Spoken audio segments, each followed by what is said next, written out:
Welcome to our channel SupraChem Freak. In the previous video, we discussed about the history of supramolecular chemistry.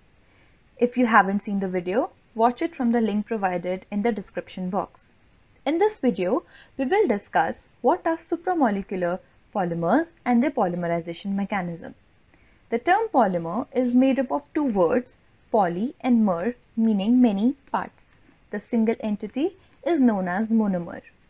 Polymers are ubiquitous. Your shoes, pens and bottles are all synthetic polymers, while the protein and cellulose we eat are natural polymers. The conventional polymers are a long chain of monomers linked together by covalent bonds to give macromolecules. For examples, polyacrylonitrile is composed of monomeric units of acrylonitriles linked together by carbon-carbon bond. In general, carbon-carbon, ether linkages, ester and amide bonds are the covalent linkages found in these polymers. They are a very important class of materials due to their high durability, modular weight and controllable mechanical properties. But today, our focus will be on supramolecular polymers. Supramolecular polymers are also composed of long chain of monomers but are linked via non-covalent interactions. For example, a bifunctional monomer of uridopyrimidino is linked via hydrogen bonds to give a very strong supramolecular polymer. The highly directional nature of these non-covalent interactions such as electrostatic interactions, hydrogen bonding, metal coordination, pi-pi and dipole-dipole interaction stresses the formation of one-dimensional polymers. Moreover, the reversible nature of these bonds results in unique properties such as dynamicity and adaptive behavior, which are not avoided by static and irreversible conventional covalent polymers. In addition, it also exhibits important polymer properties such as modular weights and controllable mechanical properties. Interestingly, the strength of interactions determine the degree of polymerization, the lifetime of chains, and its conformation. Hence, these are reversible and adjustable in nature. For example, by changing pH, electrostatic interaction between carboxylic acid and amine functional group can be altered, and this reflects in the degree of polymerization. Also, the interactions such as hydrogen bonding can be broken by changing the temperature.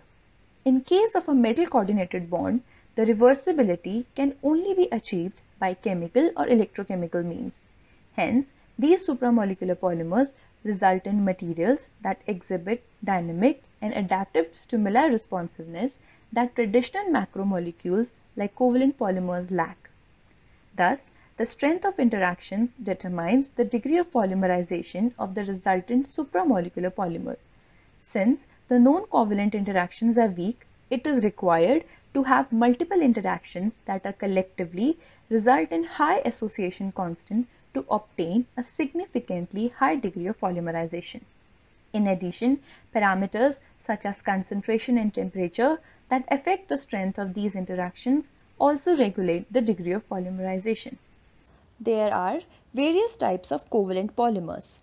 Similarly, in supramolecular polymers, the monomer design can result in unique monomer sequences, such as the use of self-complementary monomers result in supramolecular homopolymers, and the use of complementary monomers A and B results in the formation of supramolecular copolymers with alternating monomers A and B.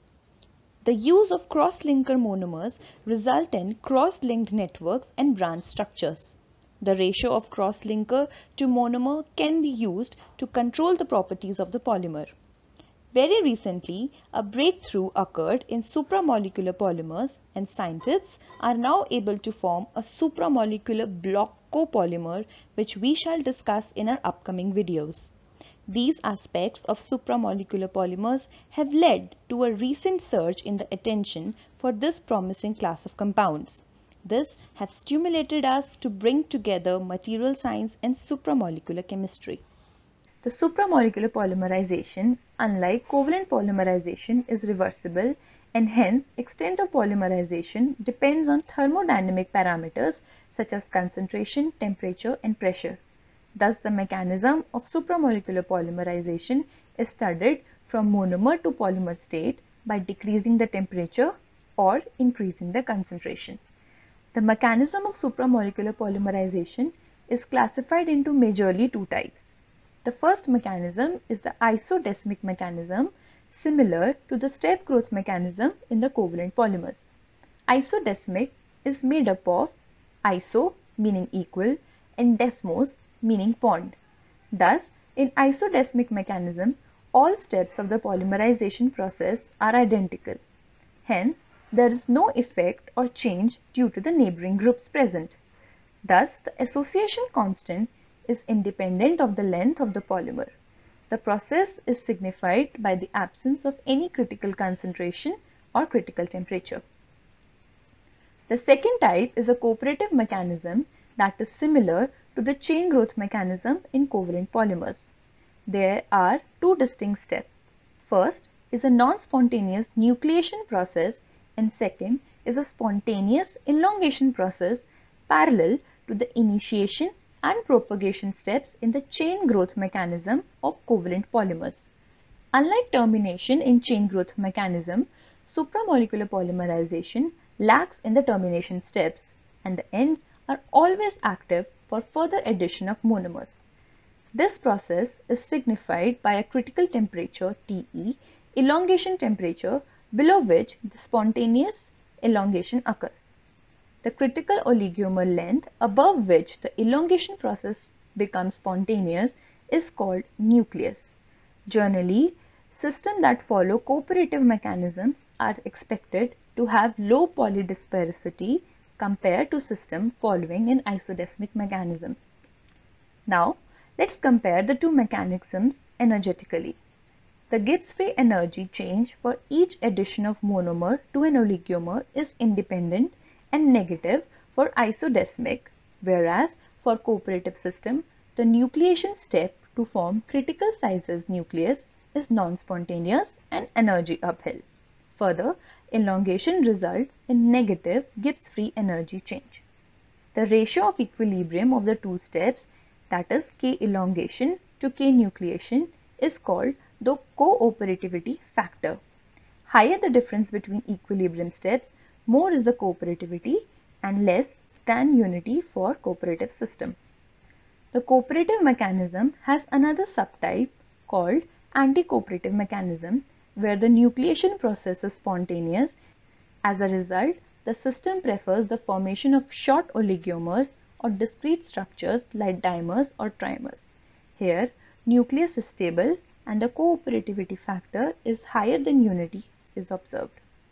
In general, supramolecular polymerization is enthalpically driven, but some interesting reports have shown entropically driven self-assembly where the polymerization occurs only above a critical temperature called floor temperature.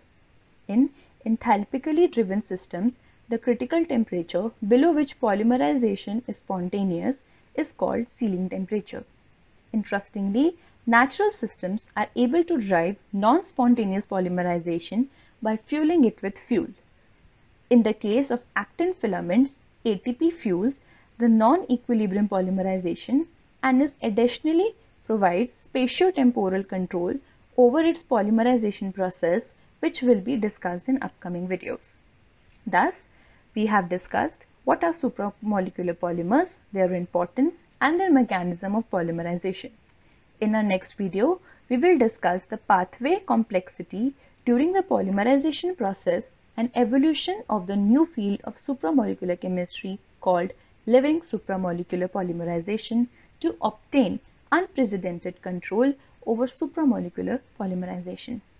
Thank you for watching it. Visit our website link provided in the description box for the links to these documents used in the video. Please share your thoughts through comments. If you like the video, please like, share and subscribe. Thank you.